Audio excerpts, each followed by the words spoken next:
আসসালামু আলাইকুম সবাইকে। শীতের পাঁচমিশালি সবজিটা খেতে কিন্তু ভীষণ মজার হয়। আর এই সবজিটা যদি পানি ছাড়া রান্না করা হয় তাহলে কিন্তু রান্নাটা আরও বেশি মজার হয়। তো পানি ছাড়ে আজকে পাঁচমিশালি সবজিটা আমি তৈরি করব।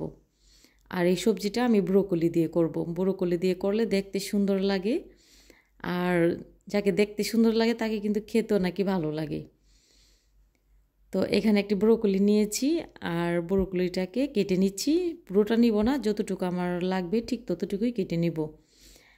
আর কলিটা কিন্তু আমি একটু পাতলা করে কেটে নিচ্ছি, আপনারা দেখে বুঝতে পাচ্ছেন যেহেতু এটা পানি ছাড়া রান্না করব তাই।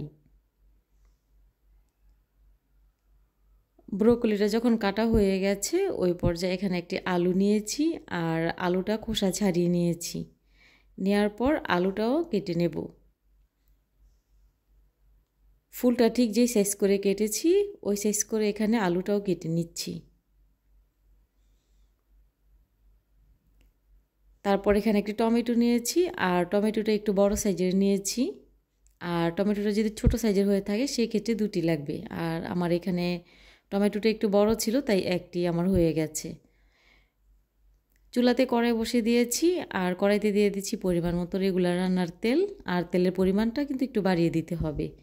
দুটি শুকনো মরিচ দিয়েছি সুন্দর একটি ফ্লেভারের জন্য। দিয়েছি রসুন কুচি এবং পেঁয়াজ কুচি দিয়ে একটু নাড়াচাড়া করে ভেজে নেওয়ার পর এখানে দিয়ে দিচ্ছি আলু। আর আলুটা একটু আগে দিতে হবে যেহেতু এটা সিদ্ধ হতে একটু সময় লাগবে তাই। আর স্বাদ মতো এখানে অ্যাড করেছি লবণ, ফালি করে কাটা দিয়ে দিচ্ছি কাঁচামরিচ দিয়ে নাড়াচাড়া করে আলুটা কিছুক্ষণ ভেজে নেব। আর সুন্দর একটি কালার আসার জন্য এখানে আমি অল্প পরিমাণে ব্যবহার করব সামান্য একটু হলুদের গুঁড়া। হলুদের গুঁড়াটা দিয়ে দেওয়ার পর আবারও নাড়াচাড়া করে ভাজা করে নিচ্ছি আলুটা। আলুটা অনেকটা ভাজা হয়ে গেছে, এই পর্যায়ে এখানে দিয়ে দেব ব্রোকলি। আর এই কলিটা দিয়ে দেওয়ার পর আবারও কিছুক্ষণ নাড়াচাড়া করে ভাজতে হবে। এ রান্না কোনো প্রকার পানির প্রয়োজন নেই, এমনিতে রান্না হয়ে যাবে। কারণ এখানে যে আমি টমেটোটা নিয়েছি এই টমেটো কাটাটা দিয়ে দেওয়ার পর টমেটো থেকেই কিন্তু অনেকটা পানি উঠে আসবে, আর ওই পানিটা দিয়েই আজকে এই রান্নাটা কমপ্লিট করব। সবগুলো উপকরণ যখন একটু ভালো করে ভাজা হয়ে যাবে ওই পর্যায়ে এখানে অ্যাড করেছি টমেটো, আর এখানে অ্যাড করছি মটরশুঁটি দিয়ে নাড়াচাড়া করে আবার ভালো করে মিশিয়ে নিচ্ছি।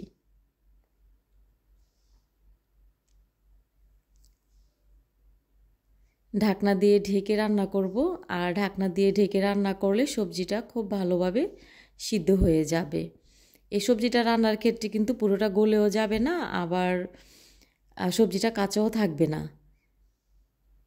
তো ঢাকনাটা তুলে আবার নাড়াচাড়া করে নিচ্ছি। তো আপনারা দেখেই বুঝতে পারছেন টমেটোটা কিন্তু অনেকটা গলে গেছে, আর টমেটো থেকে কিন্তু অনেকটা পানি উঠে এসেছে।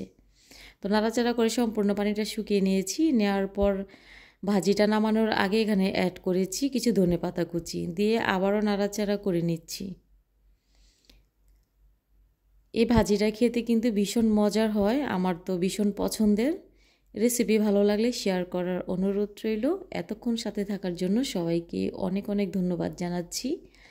আর এমন ভাজি খেতে কে না পছন্দ করে বলেন, আমার কিন্তু ভীষণ পছন্দের এই পাঁচমিশালি সবজিটা। আল্লাহ হাফেজ।